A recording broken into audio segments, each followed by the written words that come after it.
Ini meringati tahun baru itu jelas salah ini. Ini bukan tahun baru ini. Tahun terakhir. Karena ini tanggal 29 ya. 29. Jadi ini meringati akhir tahun. Tapi karena rektornya itu orang bejo, dalah itu nggak ada yang nyoal kesalahannya. Jadi ini orang pinter sama orang bejo itu hebat orang bejo. Saya ini orang pinter, maka tahu kalau ini itu akhir tahun, bukan awal tahun.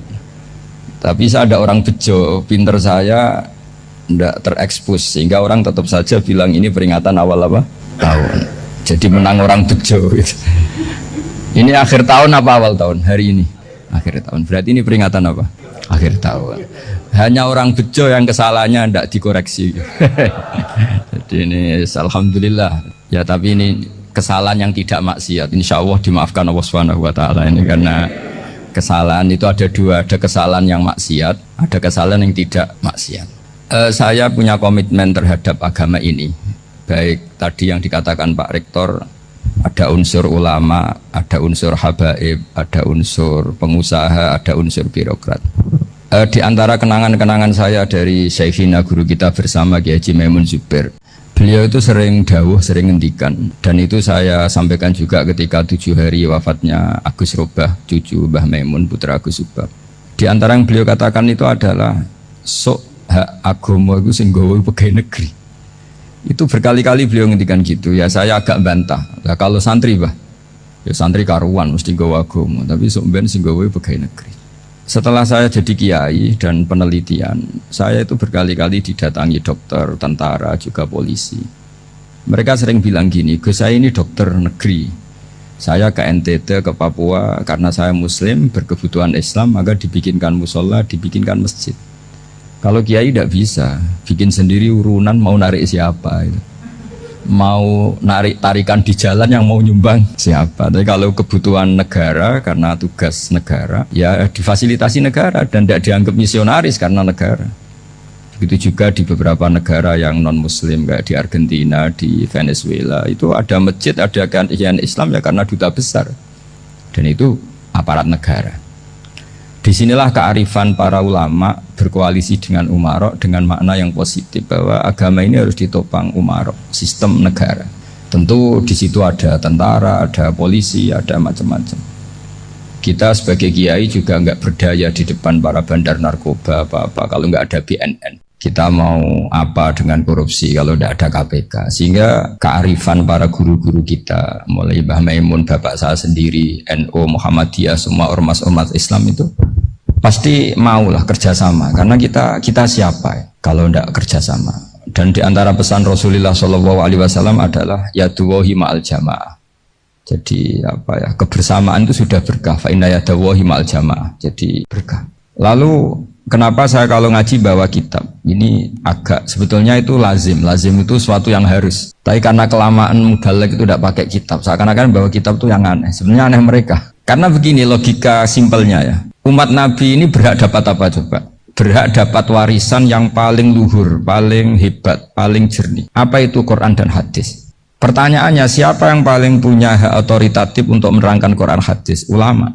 Ulama yang mana ya? Yang kapabel, yang sudah diakui dunia kayak Imam Ghazali, Imam Bukhari, Imam Syafi'i. Artinya kalau kita tidak pakai materi itu ulama mendapat pikiran kita, bukan mendapat pikiran mereka. Saya ulang lagi, kalau kita tidak pakai materi yang otentik, yang orisinil, umat ini mendapat pikiran kita, bukan pikiran mereka. Maka saya berusaha supaya teman-teman atau semua umat Islam dapat pikiran-pikirannya Imam Ghazali, pikiran-pikiran Imam Bukhari, pikiran-pikiran Abdul Qasim Al-Junaidi, kejernian-kejernian Abu Yazid Al-Bustami. Kejernian itu diantaranya adalah misalnya makalah yang menurut saya itu makalah yang super. Jadi untuk ngadepi krisis karena COVID atau karena apalah. Itu lama dulu sederhana sekali. Beliau-beliau punya rumus yang mungkin jarang didengungkan orang, tapi saya akan kampanye rumus ini.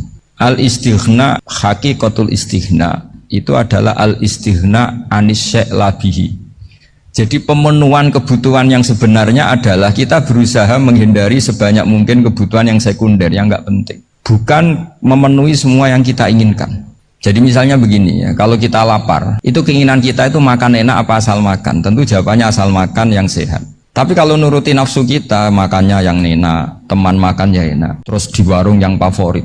Ini kan satu kebodohan. Kenapa untuk makan saja butuh definisi sekian banyak? Yang kita harus kecewa, warung favoritnya bisa sudah tutup, atau kita ke sana harus macet, ribet. Yang benar-benar arif dan bijaksana itu adalah al-istighna anisya. Sesuatu yang tidak mendesak itu jangan jadikan kebutuhan. Sehingga kalau kita puasa misalnya, semua makanan itu enak karena kita sangat lapar. Sehingga Abul Qasim Al-Junaidi ketika ditanya, ma'idamu to'am, lauk makanan itu apa? Jawabannya lucu, alju, lapar. Kalau kamu lapar ya semuanya enak. Ini sudah mulai hilang. Kita bilang makan enak itu ya sate, ya gulai, ya pizza yang kita senang. Akhirnya apa? Untuk nikmati nikmatnya Allah itu kita jadi ribet. Apalagi yang orang-orang fasik harus ditemani perempuan yang tidak halal misalnya, atau harus ada ajudan, ribet. Nah pertanyaannya, orang yang ribet sama yang nggak ribet itu pinter mana? Pinter yang nggak ribet. Nah ini kearifan-kearifan yang mulai hilang. Lalu siapa yang bisa mewarisi itu? Ya ulama. Jadi ulama itu cara berpikir sebenarnya simple. Makanya mereka sering kalau tahajud itu, di antara makalah Sayyidina Ali paling terkenal dan yang menjadikan beliau punya derajat yang luar biasa itu adalah kafani izzan antakuna li robban wa kafani fakhron an akuna laka abdan. Ya Allah, saya ini sudah begitu mulia, begitu terhormat dan sangat-sangat terhormat karena yang menjadi Tuhan itu Engkau. Jadi rumus pertama itu karena menjadi Tuhan itu Engkau. Hanya Tuhan yang abadi, Tuhan yang pertama, hanya Tuhan yang al-awwal. Coba ya Allah, kalau saya ini punya Tuhan Fir'aun, punya Tuhan mati jadi tontonan lagi, itu kerennya di mana coba?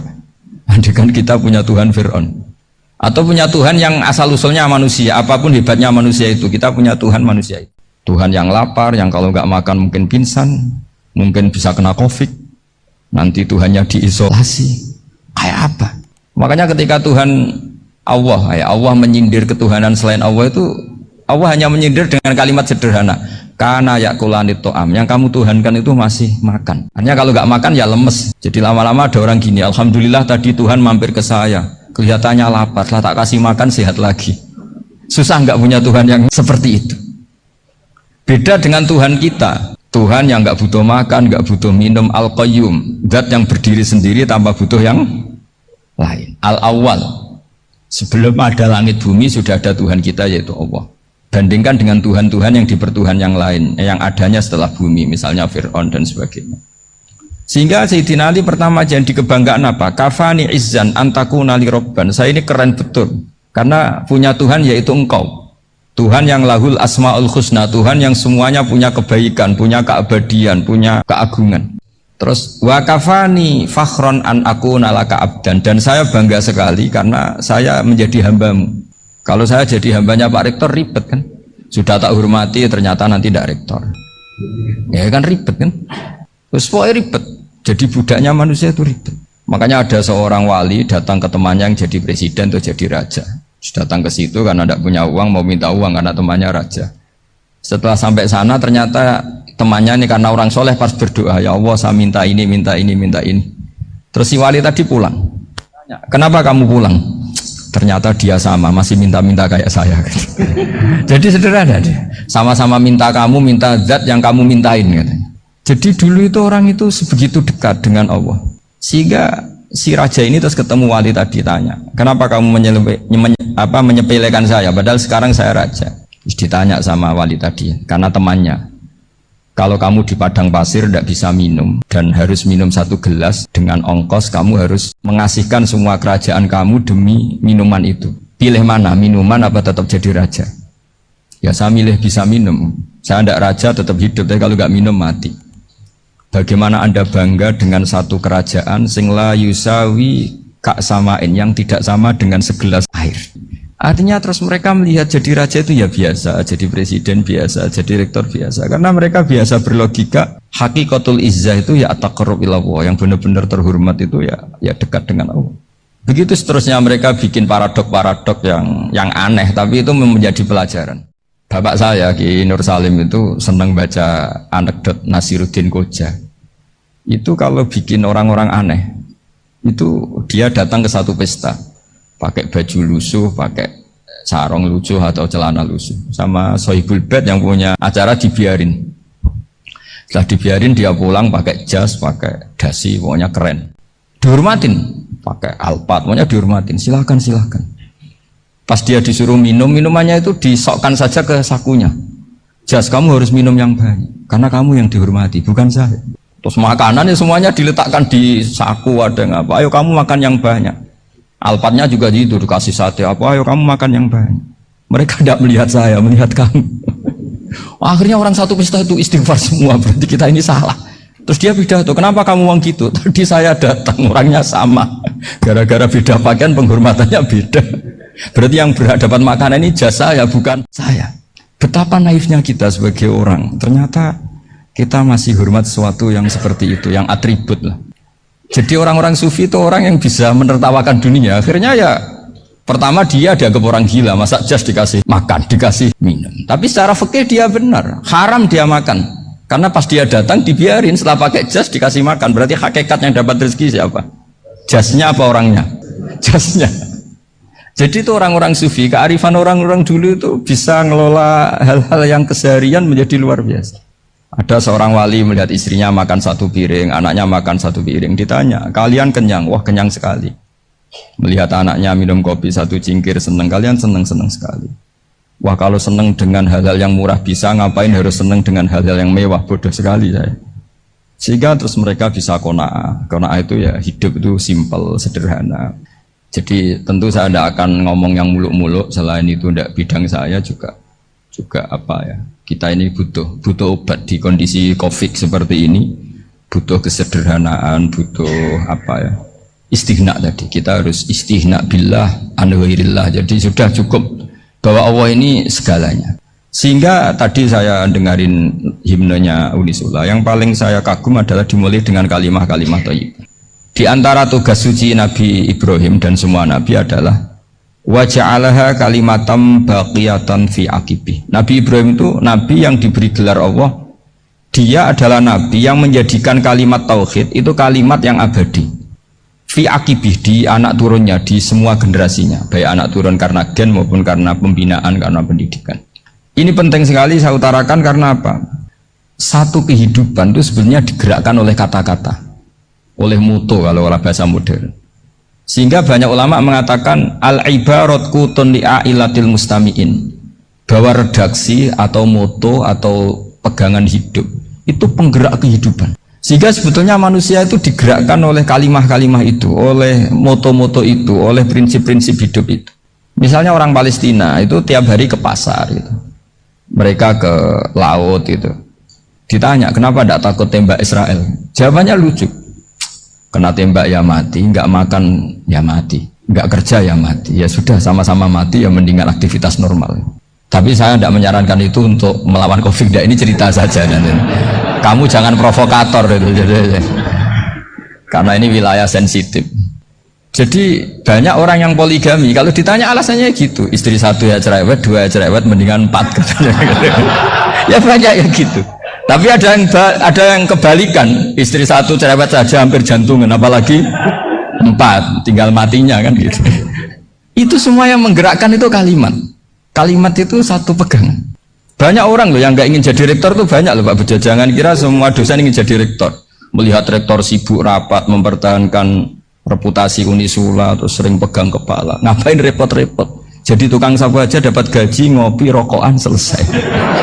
Bodoh amat jadi rektor, mikir orang banyak. Banyak loh orang yang nggak ingin jadi presiden tuh banyak. Karena ngopi nyaman, nggak ada yang ganggu. Mau tidur sampai jam 9 siang juga gak ada yang ganggu. Sehingga mereka melihat pegawai negeri itu gak keren, orang kok diatur jam, disiplin. Itu memang cara Allah membagi rahmat. Mau kamu apakan coba? Cara syukurnya dia seperti itu. Bapak saya dulu tuh sering ngajarin saya, diajak jalan-jalan pagi-pagi. Melihat orang ngopi, makan uduk itu bapak seneng. Kok enak jadi wong awam. Ngene esuk-esuk nyemak bocah kesel kabeh kono enak ngopi, rokokan. Bapak kadang iri sama orang awam itu iri.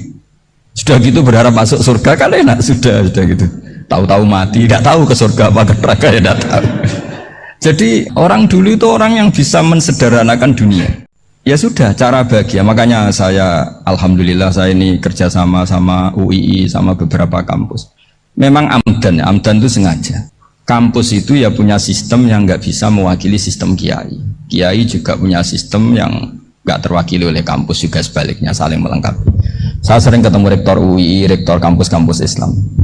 Mereka cerita, Gus, pendidikan pondok harusnya dimodernkan gini-gini. Saya bilang, kalau pondok modern kayak kampus itu nanti saya ketemu Allah tidak bisa jawab. Kenapa, Gus? Saya beri contoh gini.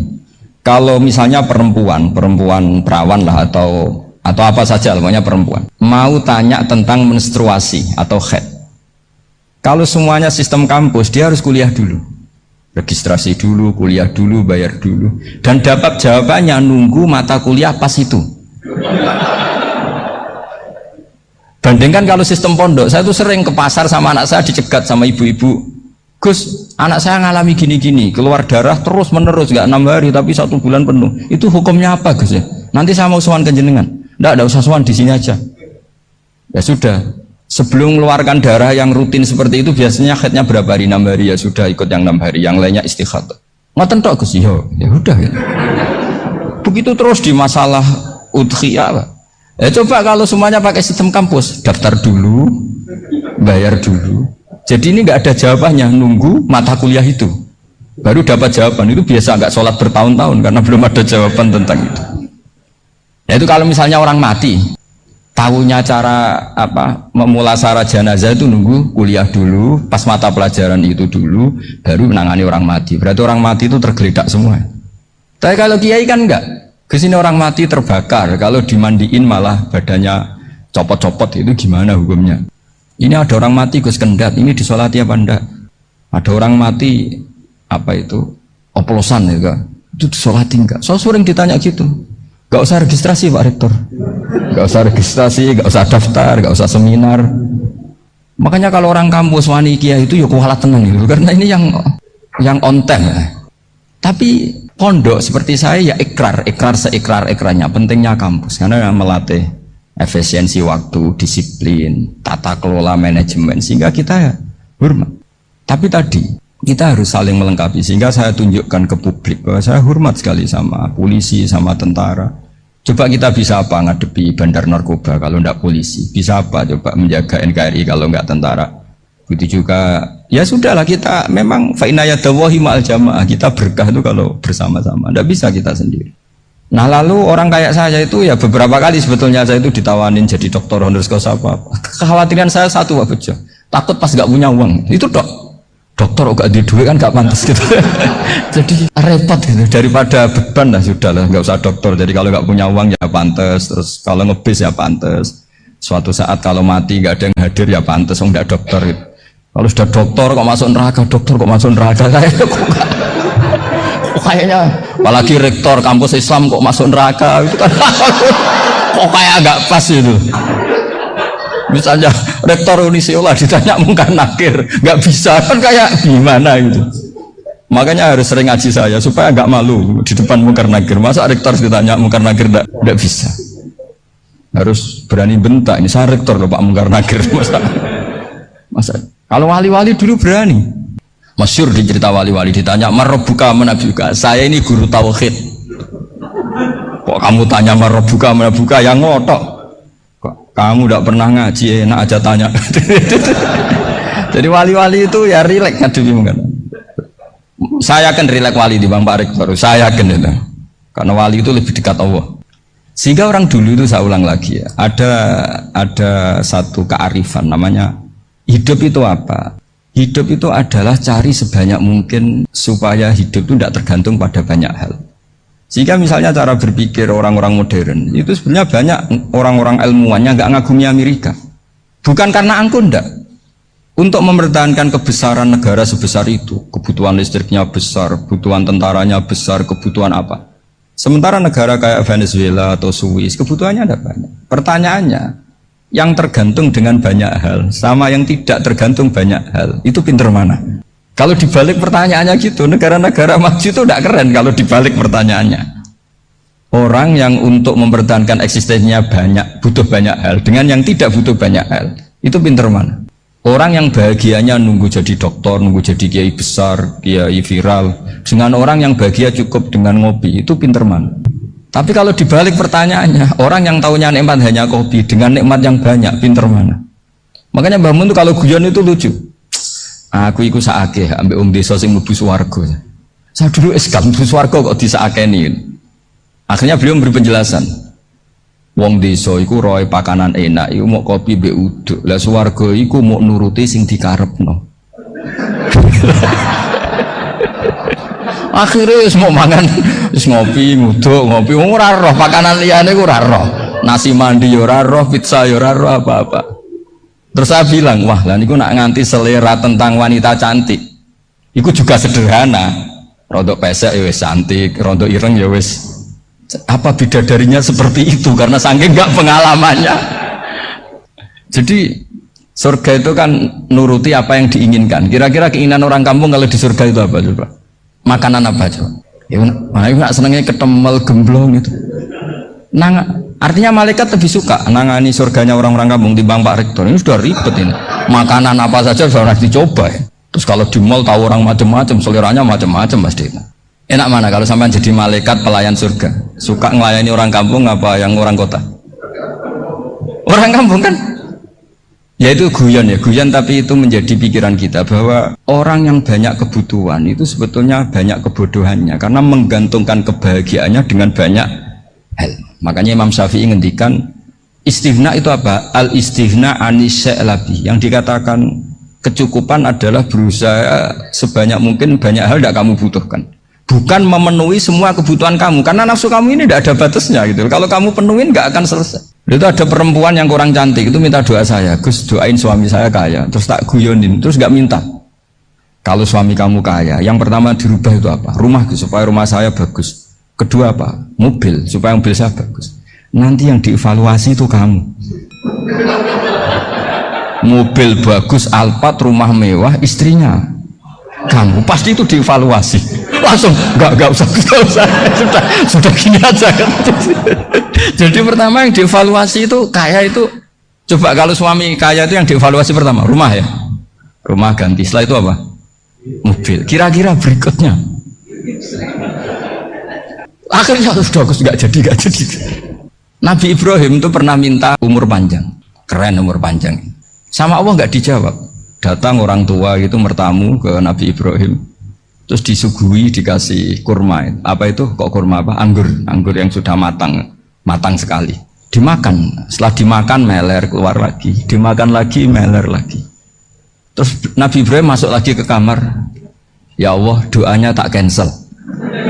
Nanti kalau saya tua kayak itu. Jadi Allah itu nggak jawab langsung tapi ngirimkan itu. Akhirnya ya Allah nggak jadi. Nanti takut itu. Saya pernah ngalami jadi kiai tadi ada ibu-ibu ya nggak pati cantik lah. Suaminya tuh miskin sekali. Minta doa saya supaya kaya. Bareng tak kasih pertimbangan itu udah nggak usah nggak jadi. Jadi itu kearifan. Tapi kearifan ini harus kita tanamkan. Saya nggak bisa membayangkan Indonesia yang besar ini. Andai kan tidak ada qanaah, nerimo ing pantum. Coba sekarang ada COVID. Andai kan Indonesia tuh kayak Perancis. Saya beberapa kali punya tamu orang yang hidup lama di Perancis, bahkan dapat istri orang Perancis. Itu dulu gak begitu mencintai Indonesia. Tapi setelah di Perancis 2 tahun, wah Indonesia hebat. Di Perancis itu kata dia kalau cerita, semua kebutuhan masyarakat itu dibebankan ke negara. Apa saja minta negara, apa saja nyoal negara. Sementara Indonesia, coba kalau Indonesia mengalami seperti ini kok tidak ada qanaah rimo ing pantum, bisa kios Indonesia. Orang miskin nyalahkan negara, kelaparan nyalahkan negara, apa saja. Tapi barokahnya dididik kiai jogeman nyalahno wong liya. Urip pun romo ing pandum, diame. Sampai gak ngerti kalau Covid. Banyak tuh orang-orang kampung itu, orang lugu-lugu itu. Mbah niki saking Covid, salam ning Covid muga-muga umure panjang. Dikira Covid itu nama orang yang ahli sosial itu. Mbah niki dana saking Covid. Matur nuwun sampai no salamku muga-muga umur panjang. Bingung kan yang nganterin ini. Ini gimana yang mau menjelaskan ini? Memang nggak paham, ribet kan. Tapi saya pastikan bahwa dengan keadaan seperti ini kita bahagia, kita stabil, itu jelas barokahnya kalimat tadi, moto tadi atau pegangan hidup tadi. Makanya disebut al-ibarat qutun li'ailatil mustami'in. Bahwa redaksi atau kata-kata atau pegangan atau filosofi hidup apalah namanya itu adalah penyemangat Karena kata-kata ini memang luar biasa. Ketika sahabat perang demi kebenaran, zaman itu ya pasti benar karena yang dibela Nabi. Dulu itu kan enak zaman Nabi, yang dibela mesti benarnya, musuhnya mesti salahnya. Sehingga dulu itu memang harus tegas. Kalau sekarang mau tegas gimana? Yang kamu bela tidak mesti benar, musuhnya tidak mesti salah. Ribet kan kalau misalnya saya tukaran sama Pak Rektor, kamu mau bela mana kan bingung. Saya tidak mesti benar, saya ada Nabi. Pak Rektor apalagi nggak mesti benar lagi kan? Ribet kan? Jadi kalau kita mau perang sekarang itu mau pede gimana? Enggak.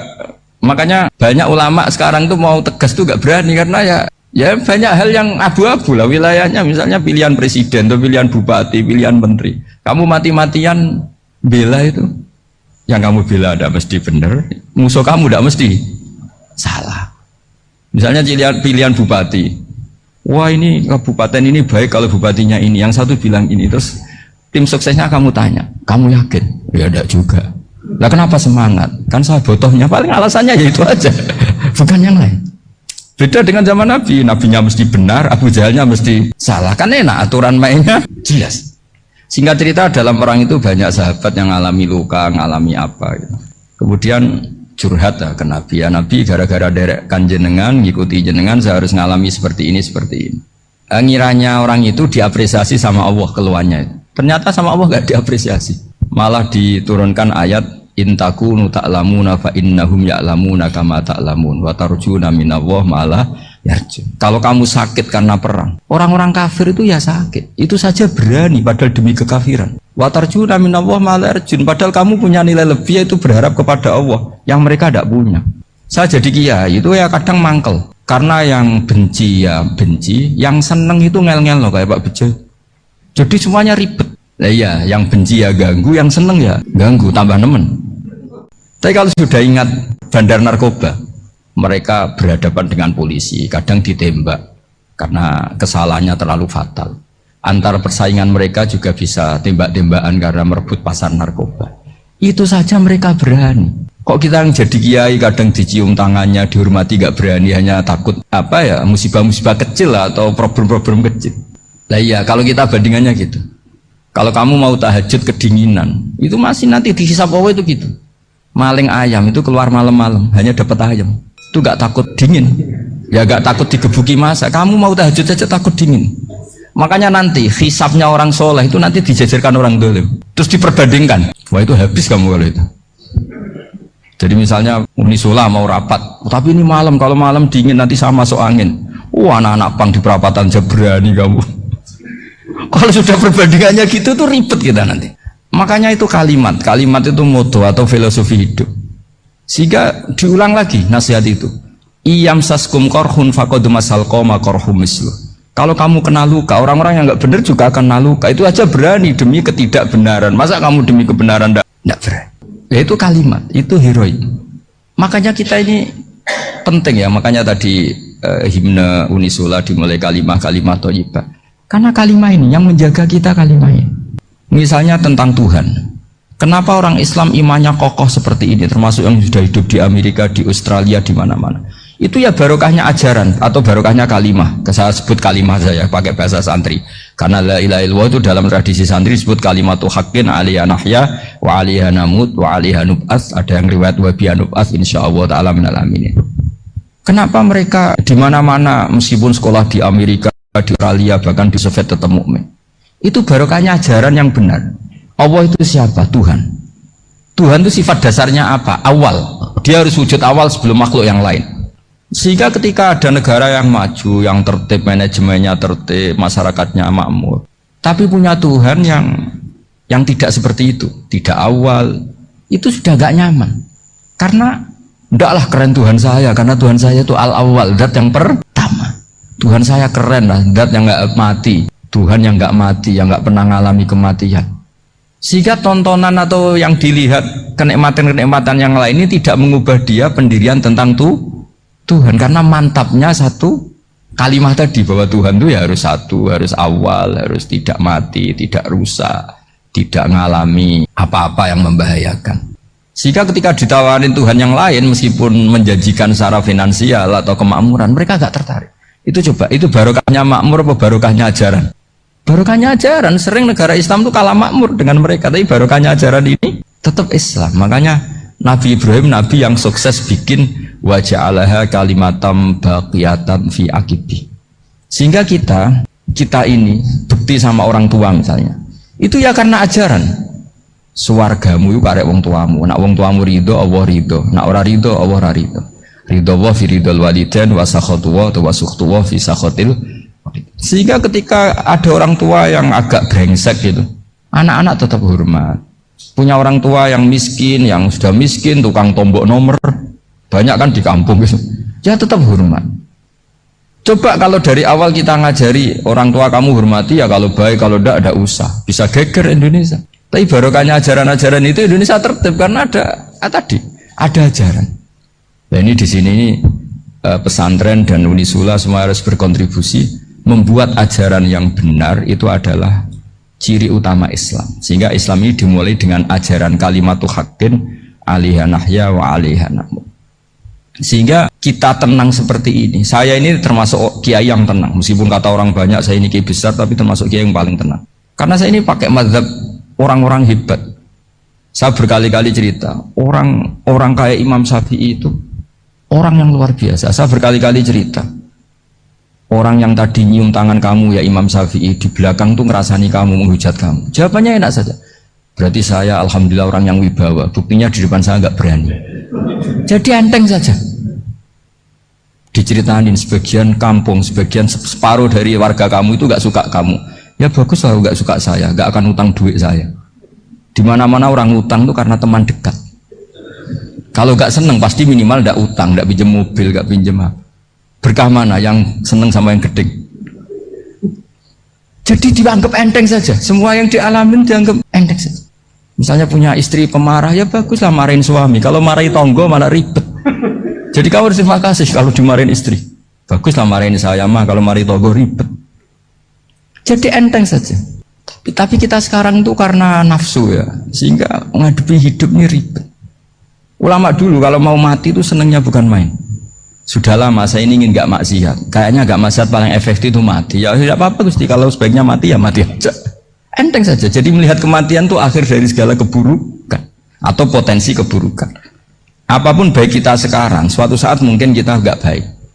Yang bisa menghentikan ketidakbaikan atau potensi ketidakbaikan itu apa coba? Mati kan? Berarti mati itu mengerikan apa menyenangkan? Mesti kamu tidak berani menjawab. Meskipun secara ilmu kamu berani, tapi secara rasa agak berani kan? Saya ulang lagi ya, yang bisa menghentikan keburukan atau potensi keburukan itu apa coba? Kematian. Berarti kematian itu menyenangkan atau menyusahkan? Apapun kamu tidak berani jawab karena kamu agak-agak duniawi itu kelihatannya. Tapi secara ilmu, kamu tahu kan kalau mati itu tidak buruk-buruk banget. Karena apa? Itu akhir dari segala keburukan. Sehingga Nabi ngajarkan kalimat itu begitu luar biasa. Allahumma ahyini maka natil hayatu khairan li wa tawaffani maka natil wafatu khairan li. Nabi melihat dunia itu begitu indah. Ya Allah, kalau saya ini hidup, anggap saja hidup ini ziyadatan li fi kulli khairin, menjadi modal saya menambah segala kebaikan. Jika suatu saat saya mati, anggap mawon rohatan li min kulli syarrin, itu akhir dari segala keburukan saya. Sehingga mati hidup ya baik karena di situ kita bisa berkontribusi beramal soleh. Mati juga baik karena mengakhiri segala keburukan. Nabi nate ngendikan lagi, ajaban di amril mu'mini inna amrohu kullahu khair. Orang mukmin itu mengagumkan, semuanya baik. In asobathu na'ma syakara fakana khairan lah. Kalau baru dapat nikmat dia syukur, maka itu baik. Wa in asobatu dorro sobaro, kalau dapat masalah mereka sabar, itu juga baik. Sehingga orang mukmin dua sisinya pasti baik. Itu juga kalimat, maksudnya moto atau pegangan hidup. Nah berikut ini saya beri contoh, ini kenangan saya, ini contoh terakhir. Masalah jadi orang terkenal maupun tidak. Di sini dicontohkan Imam Ghazali di halaman 367 di kitab saya 367. Jusnya 3 di kitab Ihya Ulumuddin. Di sini beliau cerita betapa untuk menjaga ikhlas sebaiknya orang itu tidak terkenal, tidak syuhrah, tidak terkenal. Oke, itu kita sepakat ya, karena kalau terkenal mungkin orang dipaksa publik dengan tanda kutip untuk selalu berbuat baik, tapi karena jaim lah, jaga imet atau apa. Tapi ketika dibalik pertanyaannya, kamu rela yang terkenal itu orang nggak benar, sementara yang orang benar itu nggak terkenal. Lalu masyarakat taunya yang tidak benar. Kalau pertanyaannya dibalik gitu, orang baik wajib terkenal enggak? Kalau pertanyaannya dibalik seperti itu, dokter yang benar tidak terkenal, yang malpraktek terkenal. Kamu ingin kondisi seperti itu? Gak ingin kan? Kampus yang bagus gak terkenal, yang gak bagus. Nah, artinya apa? Gara-gara olah kata, olah pikiran, ini logika jadi rubah. Lagi-lagi apa? Jawaban itu ada di kata-kata sebetulnya. Makanya bab-bab seperti ini tidak usahlah kita berdebat, berpolemik. Sebaiknya orang itu humul, menutup diri, apa sebaiknya orang terkenal, itu nggak perlu seperti itu. Sudah terserah Tuhan saja. Makanya saya mulai dulu ngaji sampai sekarang itu ya tidak punya apa tadi, punya ikon tertentu atau punya website tertentu, enggak. Sudah terserah pangeran. Sudah, saya juga tidak sok suci materialistik atau enggak, ya tidak mikir saya. Bukan apa-apa ya, karena saya ini kiai, jadi biasa urusannya sama Allah, tidak sama makhluk. Jadi pusing kalau sama sarah-sarahnya makhluk itu pusing. Meskipun rektor kalau nasihati saya pasti tidak saya terima, itu tetap makhluk, itu sudah ada ngefek kalau saya itu sudah ada itu. Bukan karena saya sombong, ya memang makhluk betul gitu, bukan. Cuma nasibnya bejo aja, tapi makhluk tetap makhluk. Saya beri contoh ya. Ini makalah yang ditulis Imam Ghazali. Ya, i'lam aslahakawah anna aslal jah wa intisarus sayyid atau sayyidi wal istihar wa huwa mazmumid. Balil mahmudu al khumulu illa man saharahu wa ta'ala linasri dini min ghairi takallufi talabi syuhrati minhu. Jadi kalau kamu ingin ibadah kamu selamat, ya kamu jangan terkenal. Tapi resikonya adalah kalau kebaikan itu tidak terkenal, maka agak dikenali. Kalau nggak dikenali berarti masyarakat hanya punya percontohan yang tidak baik, karena yang baik tidak terkenal. Jadi itulah ulama-ulama dulu. Jadi apa-apa itu dibanding-bandingkan. Kemudian nanti kelihatan, jawabannya itu kelihatan. Jadi ulama dulu itu biasa ngarang misalnya afatun nikah, sisi negatifnya nikah. Harus ngurmat istri, harus macam-macam, kalau terlantar itu ya dosa. Seperti tadi Pak Marsudi cerita, kalau orang ngapalkan Quran itu takut lupa, kalau lupa itu jadi dosa. Pertanyaannya, kalau semua orang takut lupa, takut dosa, semua orang nggak hafal Quran karena potongan-potongan lupa. Cara berpikir tidak seperti itu. Kalau berpikir ya namanya hafalan, ya inginnya hafal, kan nggak ingin lupa. Nah nanti kalau takdirnya lupa karena hal-hal yang dimaklumi oleh syariat itu enggak yang termasuk dosa. Yang dosa itu lupa ta'wiri udhrin syar'iyyin, lupa yang tidak ada sebab yang apa? Syar'i. Tapi lupa bawaan EQ-nya tidak bagus, lupa bawaan sering dibentak. Oh itu enggak masalah, karena bawaannya orang tertekan itu ya lupa. Coba kamu hafal Quran, terus punya kredit jatuh tempo, pas hari itu aku yakin enggak cerdas sudah. Itu bawaannya orang tertekan itu pasti lupa. Jadi ya saya teruskan ya. Jadi terus ada makalah yang sangat bagus sekali tentang itu. Saya baca ya. Wa yadullu ala dzalika anna Allah azza wa jalla amaral anbiya'a bi idharil amali lil iktida wa khassahum bi mansibin nubuwah. Wa la yajuzu ayyudhanna bihim annahum khurrimu afdhalal amalin. Jadi orang yang terlalu mendewa-dewakan humul itu menutup diri. Oke, itu baik, karena dengan humul, dengan menutup diri Anda tidak ria, Anda tidak pamer. Tapi kata Imam Ghazali, kamu juga harus ingat, di antara syaratnya Nabi itu harus mengumumkan kalau beliau itu seorang Nabi, harus memaklumatkan kalau beliau seorang Nabi supaya bisa diikuti.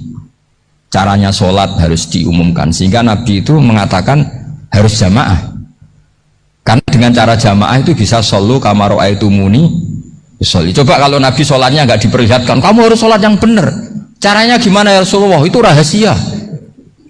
Bingung nggak kira-kira? Bingung nggak? Ya misalnya amal rahasia selalu lebih baik. Terus ada pertanyaan, Nabi ngendikan kamu sholat yang benar, caranya gimana Nabi? Ya itu rahasia. Terus gimana coba? Tapi Nabi ngendikan apa? Shollu kama ra'aitumuni usolli. Ya sudah, kamu sholat niru saya sholat. Berarti Nabi sholatnya diperlihatkan apa disembunyikan? Diperlihatkan. Jadi begitu juga saya berkali-kali bilang, Orang tahu kalau itu bidan ya berdasar tulisan itu bidan. Tahu kalau itu dokter gigi ya itu dokter gigi. Jangan sampai gara-gara tidak ada tulisan mau beli alat bangunan di dokter gigi, mau periksa gigi di toko bangunan. Gara-gara apa? Nggak ada maklumat. Nah, di sini ulama-ulama selalu memaklumatkan dirinya. Termasuk Imam Ghazali ketika ngarang kitab dinamai Ihya Ulumuddin, bahwa kitab ini bisa menghidupkan ilmu-ilmu agama yang mulai hilang. Begitu seterusnya. Jadi ini ngaji ya, jadi orang itu harus ngerti ya, jadi jangan nuruti emosi sendiri atau logika sendiri bahwa saya suka humul, ya monggo, agama Islam menyediakan sarana itu. Uzlah itu ya punya sisi kebaikannya sendiri. Tapi syuhrah terkenal asal tidak nuruti nafsu juga punya sisi kebaikannya sendiri. Setidaknya umat ini punya satu master kebaikan yang mudah diakses. Tapi tadi saya ulang lagi, jangan karena hadun nafsi, jangan karena kepentingan pribadi. Makanya di sini disebutkan wa yadullu ala dzalika ay ala syuhrah anna wa ta'ala amarul anbiya bi dzaril amal lil iktida.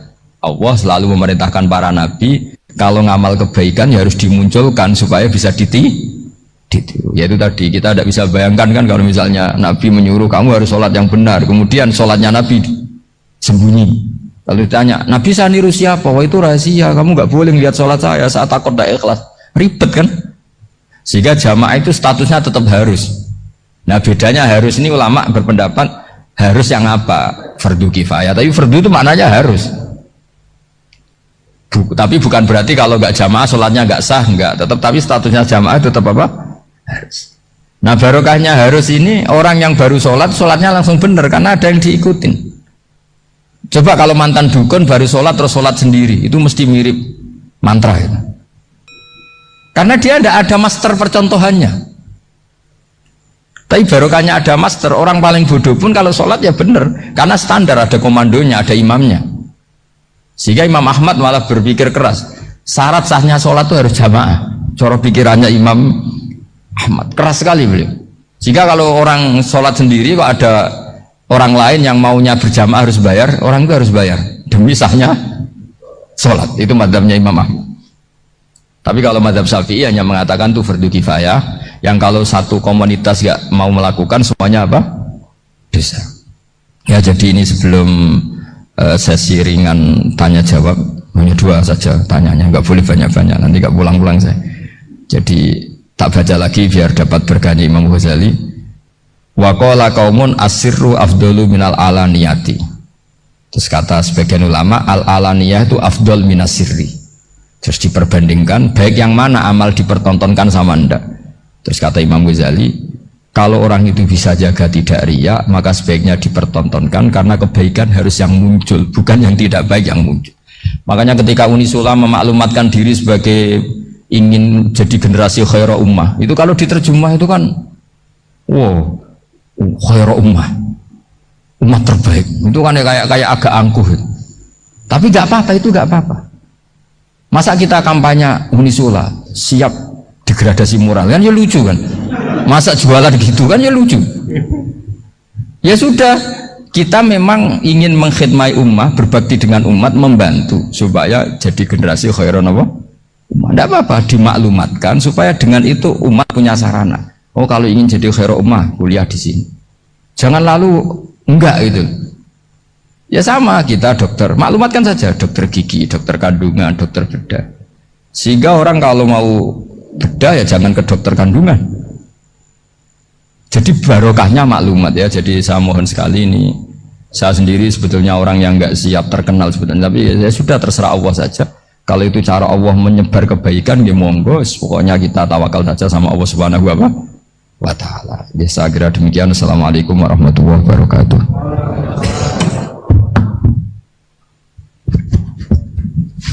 Matur suwun, Gus. Alhamdulillah. Sesi tanya jawab. Gus, 2 aja. Ya, ini ada dari Yogi Banjarmasin, satu tipe dengan Ahmad Banyuwangi, satu tipe dengan Rizka Pekanbaru. Yang dari Banjarmasin itu, Gus mohon izin ngaji lewat jarak jauh, baik melalui YouTube ataupun lewat medsos. Namun sanadnya bagaimana Gus? Sebab masa kini belum bisa ketemu langsung. Terus Rizka kan baru ini trik mendidik akidah anak sejak dini, pripun. Terus Ahmad Banyuwangi ini bagaimana kaum milenial, karena setipe Gus, generasi XZ yang lahir tahun 2000-an, bagaimana membuat menarik belajar tasawuf bagi generasi anak-anak. Nasi, ya, namun itu. Tapi setunggal tipe nih tasawuf. Bagaimana belajar tasawuf untuk generasi-generasi yang cik nom-nom nih. Terus satu itu tipe dengan mendidik anak. Kemudian yang nomor 2 mohon izin ngaji jarak jauh. Sanadnya pripun karena belum bisa ketemu. Begini ya, saya mungkin yang kesekian kali ya punya tamu dari Kalimantan, dari Sulawesi. Memang kalau sebagian mereka pernah mondok itu tersiksa karena ngaji saya hanya lewat virtual atau lewat medsos. Kebaikan itu pasti sudah benar. Jadi dengan ketemu langsung maupun enggak itu secara sana itu sudah cukup. Cuma ada beberapa kebenaran yang butuh jelimet, butuh tahqiq, itu yang harus ketemu langsung. Tapi kalau yang kebenaran-kebenaran umum itu tidak perlu, karena kebenaran itu bahasa lainnya itu al-ma'ruf, sesuatu yang mudah dikenali oleh akal, oleh nurani, oleh komunitas, oleh sistem sosial. Sementara mungkar itu sesuatu yang aneh. Andai kan tidak ada agama pun, orang akan bilang selingkuh itu mungkar. Andai kan tidak ada agama pun, sesuatu milik siapa harus jelas. Sehingga diaturlah ini istrinya ini istrinya ini barangnya ini. Yang paling berhak make apa ya yang punya kan. Makanya nikah itu disebut ma'ruf. Yang boleh make ya yang punya.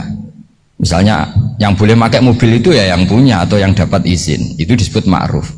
Lalu yang nggak punya kok make, itu namanya mungkar. Ya aneh, yang nggak punya kok make tanpa izin. Sehingga kebaikan-kebaikan seperti ini nggak butuh sanad karena semua orang pasti kenal. Makanya disebut kebaikan itu al-ma'ruf.